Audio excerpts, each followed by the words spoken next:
This is Clarion. It's the principal borough of Clarion County, Pennsylvania, nestled in this sparsely populated northwestern corner which borders Ohio and New York. Clarion isn't completely empty. It has a hospital, 2 McDonald's, a Walmart, and an Applebee's. But despite a median individual income of just $20,000, the GameStop, JCPenney's, Pizza Hut, and KFC there recently closed their doors as the economics of staying open no longer made sense. That's because Clarion's fate has always been closely linked with the success of Clarion University, which was recently wrapped in with 2 other universities all on the brink of failure, forming Penn West University. Once the pride and joy of the Clarion community, after more than 156 years of constant operation, Clarion University had lost so many students that the status quo had become impossible. But as Clarion enrollment halved from its peak of nearly 8,000 students in 2007 to less than 4,000 today, the town of Clarion, which surrounds the university, experienced just as much pain and distress as jobs disappeared, homes emptied, and businesses shuttered, while the community and its leaders were left wondering if Penn West stood a real chance. Because while school mergers may reduce costs and rebranding may boost enthusiasm, they rarely solve the problems facing troubled institutions. And the combined fate of Penn West and Clarion is as uncertain today as ever, as enrollment has continued to decline. But Penn West is just one example of the challenges facing U.S. colleges and the communities that rely on them, when at least 30 colleges had already closed their doors in just the first 10 months of last year, as colleges and college towns across the United States teeter on the brink of failure, facing a level of crisis that was once unthinkable.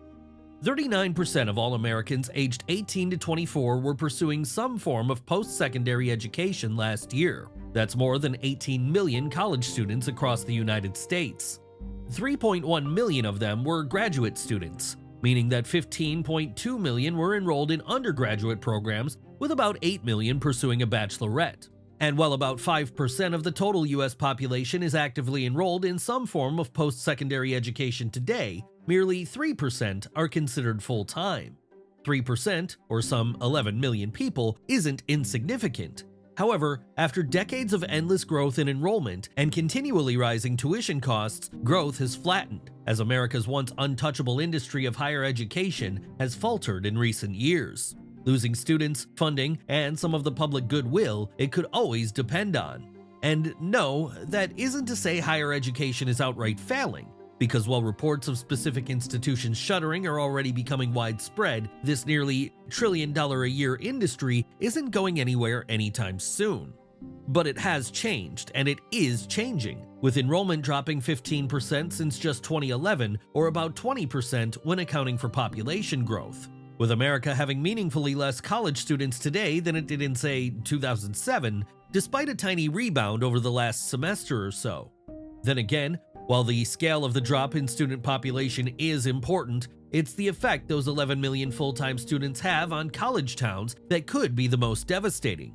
That's the reason I decided to make this video, because in this conversation on how colleges in the US are failing, or how the US has failed its higher education system, it feels like we've almost forgotten the 25 million Americans currently living in college towns all across the United States.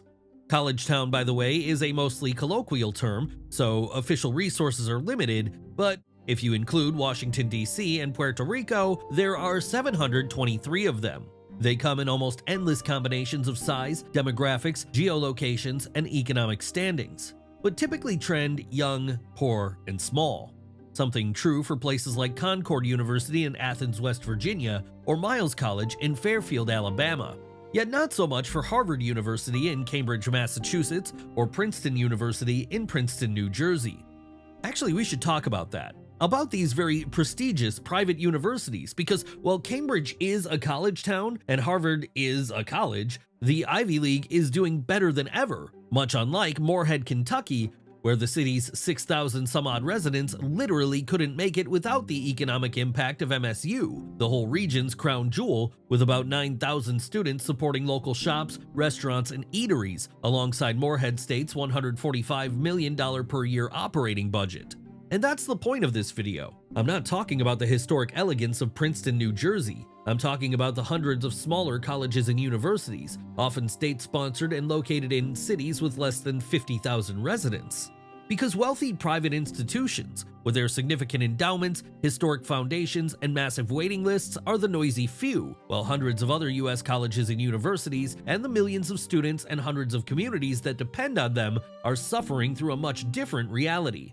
Let me explain. The substantial opportunity that America's top universities provide their graduates, along with the pockets of highly specialized academics like what you see at a UC Berkeley or a Caltech, and wealthy powerhouse athletic programs, exclude schools like these from the doom loop that hundreds of other schools are currently stuck in, where interest is inexplicably low and tuition is increasingly high, while falling enrollment keeps pushing up costs, while elevated costs only serve to lower attendance.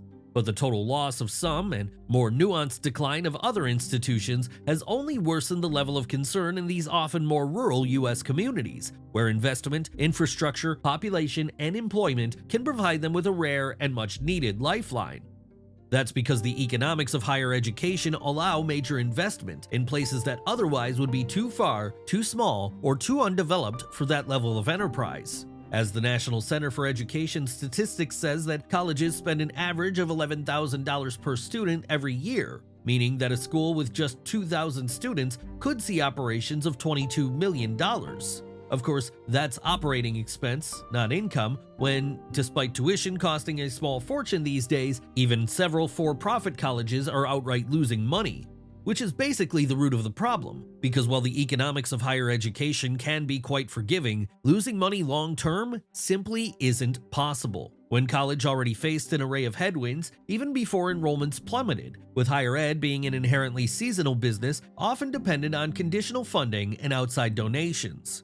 But for all their faults, these institutions have largely proven themselves capable of sustaining the communities that surround them in a way that, honestly, I can't think of a serious alternative to their level of operational support for places like Moorhead or Clarion, especially with the dire economics of northwestern Pennsylvania and eastern Kentucky. And while college towns are often small, some of these universities can have significant enrollments. Washington State, which makes up 55% of Pullman, Washington, with an enrollment in excess of 25,000 students and an endowment of $1.25 billion, would seem to be in good shape, when in reality, WSU is in something of a downward spiral, losing 17% of its student base over the past 4 years, with about a third of that drop happening last year.